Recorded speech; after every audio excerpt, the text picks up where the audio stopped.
t'entraînes, tu fatigues ton corps, tu détruis ton corps. L'objectif, c'est quoi? C'est de récupérer pour que le muscle se développe à travers ce que tu as pu faire. Premier élément, c'est le glycogène.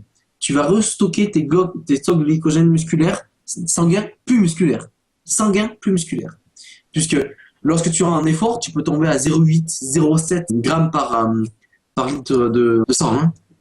Et par la suite, tu as le stockage de glycogène. C'est pour ça que lorsqu'on fait une recharge de glycogène, on paraît énorme parce qu'on a nos muscles qui sont remplis de glycogène, en fait, de sucre.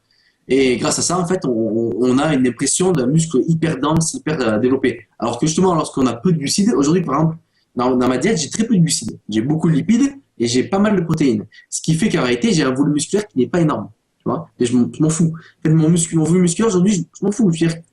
Je n'ai plus dans cette optique, je veux être le plus musclé, tu vois. C'est aujourd'hui, je veux être la meilleure version que je peux être. Tu vois ce que je veux dire? C'est une toute autre façon de penser, de voir les choses. Second élément, tu vas avoir une récupération musculaire, tu vois, et hormonale. Puisqu'en fait, ton système hormonal et musculaire se refont, tu vois. La testostérone monte, ça prend plusieurs heures, ça prend des fois des jours. Et donc, enfin, ton système nerveux. Parce que ton système nerveux, il est fatigué. Donc, j'aime bien quand je vois des vidéos de l'Américain qui n'arrête pas de gueuler, le Black, ancien champion du monde de force. Et lui, comme il est chargé à mort, il parle dans ses vidéos, il le dit, hein, que la fatigue musculaire n'existe pas. Non, mais il le dit, je te jure, la fatigue nerveuse, pardon. Lorsqu'on fait un effort musculaire, c'est le système nerveux qui dit stop. C'est le système nerveux qui dit stop. Je vais donner un autre exemple. Une maman a son fils qui tombe sous une voiture. La maman va avoir une capacité extraordinaire de développer une force pour soulever la voiture. Ça a été démontré, ça a déjà existé. Pourquoi? Parce que lorsqu'on sent un danger de mort, lorsqu'on sent qu'on va crever, on a une décharge d'adrénaline énorme et on va recruter toutes les fibres musculaires à 100% de leur capacité contractile pour effectuer un mouvement, pour courir plus vite. Par exemple, ça a été aussi vu et prouvé, et il y a eu des témoignages des personnes qui allaient mourir et ils se mettaient à courir aussi vite qu'Usain Bolt. Pourquoi? Parce que tous les récepteurs qui disent stop d'habitude n'existent plus. Une décharge énorme d'adrénaline, l'adrénaline est extrêmement nocive pour l'organisme, il faut comprendre. Hein. Attention. Hein. Et c'est une sécrétion énorme de cortisol. Et en fait, tu as un traumatisme musculaire nerveux qui peut épuiser la personne pendant des jours. Tu vois? Donc, lorsqu'on s'entraîne, on va à plein entraînement recharger le glycogène sanguin, le glycogène musculaire, le système hormonal, refaire les fibres cassées et le système nerveux.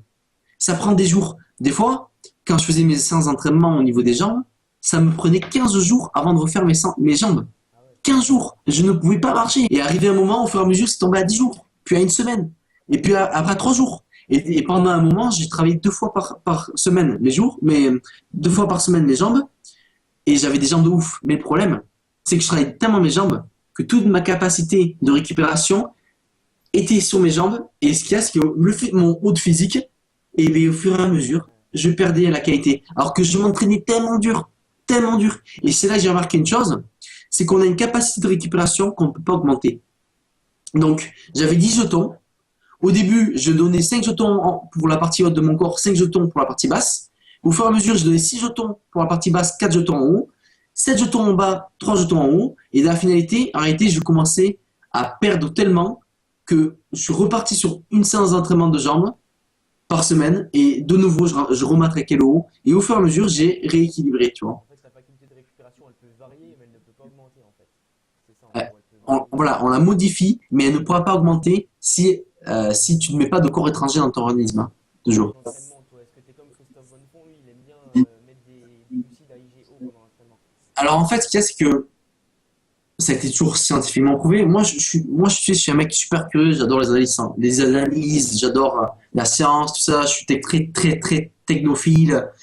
Grâce à Eric Mallet, qui a le site Esprit Santé, Esprit Forme, il fait les traductions du site américain, qui est en fait un site de métadonnées de toutes les universités et de tous les laboratoires, en fait.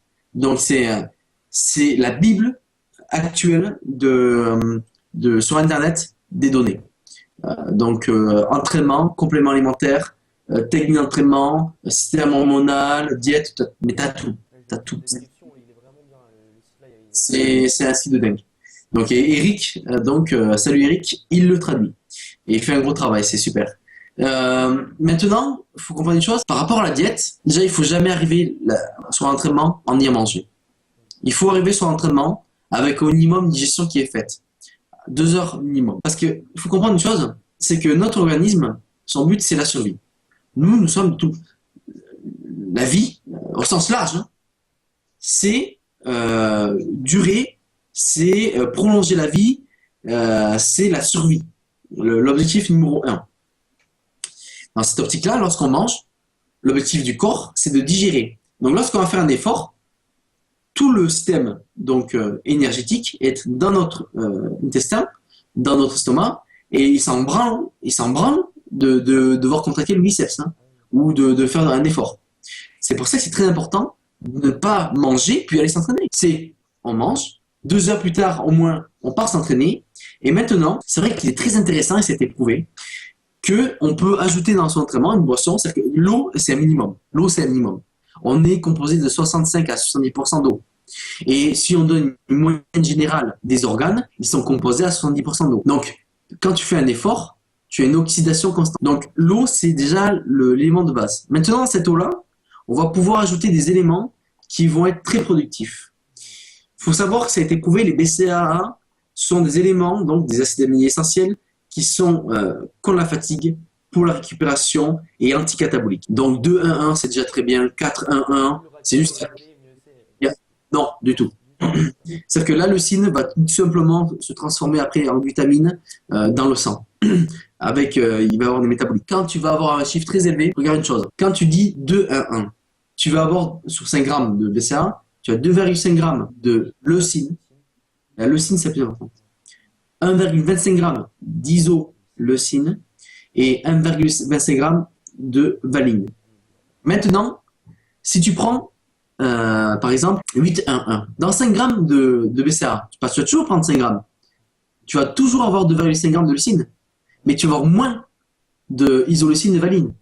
Et quand tu prends un 10,1,1, tu vas avoir encore moins d'isoleucine et de valine. Tu vois? C'est-à-dire qu'il faut comprendre une chose, soit dans ce cas-là, tu prends 10, 15, 20, 30, 50 grammes de BCA, et dans ce cas-là, tu as tes apports en isoleucine et valine, et en rapport, tu as plus de leucine. Mais arrive un moment où en réalité, mais tu prends que de la leucine. Il y a tellement peu d'isoleucine et de valine, donc tu vois, je ne suis pas très pour. Et c'est pour ça qu'actuellement, je me pose beaucoup de questions sur pas mal de choses, et par rapport à ma continuité au point de vue du travail. Ouais. Donc, dans la boisson, c'est hyper important d'avoir des BCAA, minimum. Maintenant, si on va aller plus loin, il faut avoir une énergie. L'énergie, c'est les glucides. Le corps, le substrat énergétique, c'est les glucides, le glucose. Maintenant, il existe plein de boissons différentes à IGO. Mais tout simplement, on va prendre un glucide à IGO pendant l'entraînement qui va pouvoir alimenter en fait, le carburant. Et la maltodextrine, par exemple, est très intéressante. Et tous les autres, c'est des cousins. Tu vois, il y a du Vitargo, par exemple, du Caronix, tout ça. Ce sont des cousins, tout simplement, au point de vue des glucides. Ce sont des glucides à IGO. Après, ce qui est intéressant, pour aller encore plus loin, pour ceux qui ont les potentiels financiers, toujours c'est une question d'argent.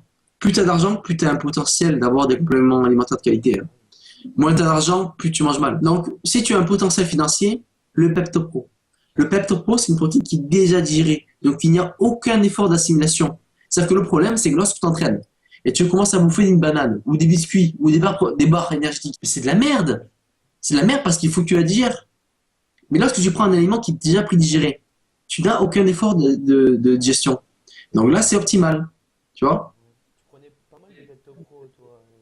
Alors, grâce à Nutrimuscle, que je salue, j'ai pu tester toute la gamme. C'est simple. Hein. ZMP, PeptoPro, Isola, Whey, Protéine Totale, Peptan, Créapure, j'ai tout testé. Hein.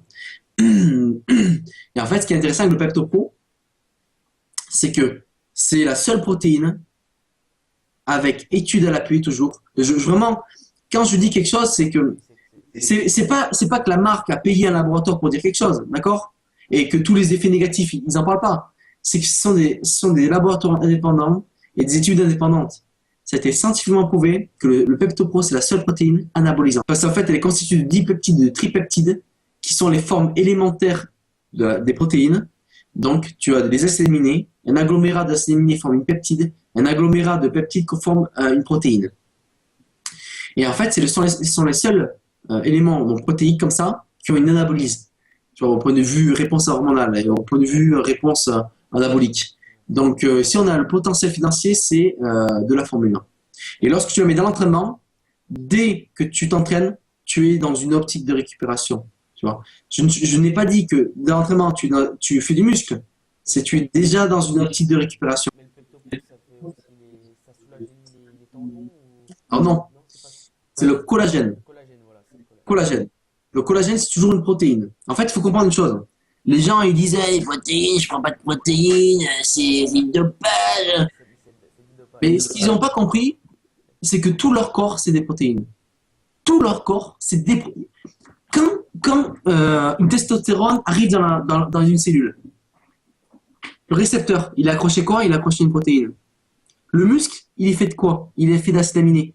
70%, non, c'est 50 ou 70% du muscle est fait de BCAA. Non mais, les gens, au bout d'un moment, il faut arrêter d'être con, je veux dire. Je suis désolé d'être vulgaire. On peut pas expliquer ça aux gens, on leur dit non, c'est pas du dopage. Et aujourd'hui, au quotidien, tu vois, je sors mon shaker devant tout le monde, je m'en bats les couilles. Je veux dire, dans un sens. Et si la personne veut me voir, mais j'ai envie de dire la pauvre. J'ai envie de dire la pauvre. Tu vois, parce que, à part se partir la queue entre les pattes, il va pas, à moi, il va pas me faire la leçon. Parce que ce que j'ai tellement travaillé dur pour essayer de comprendre les choses, tu vois, et c'est-à-dire que mon corps, c'est un temple.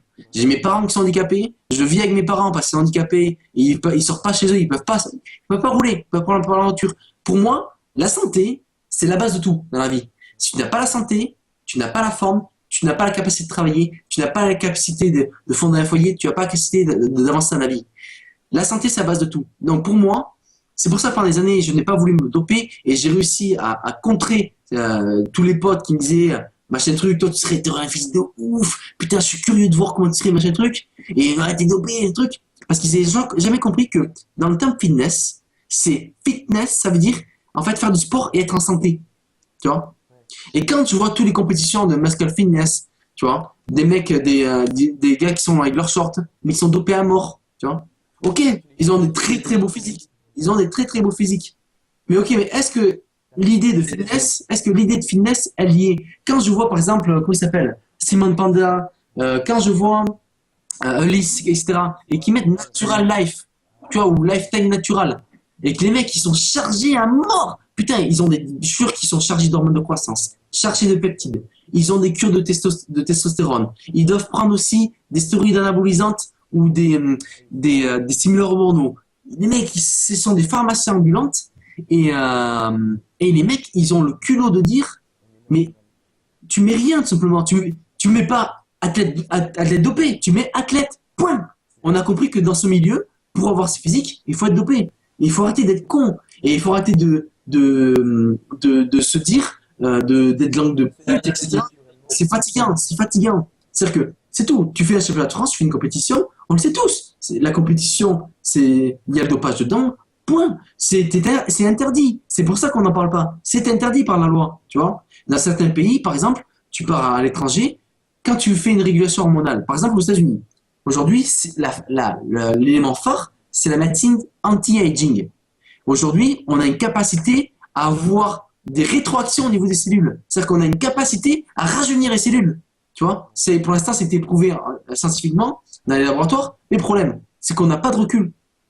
Tu vois, on a une capacité à maintenir un taux hormonal d'un mec de 30 ans. Et aujourd'hui, des personnes qui ont 60 ans ont une libido d'un mec qui a 30 ans, ont une qualité musculaire d'un mec qui a 30 ans, ont une jeunesse générale d'un gars qui a 40 ans, tu vois.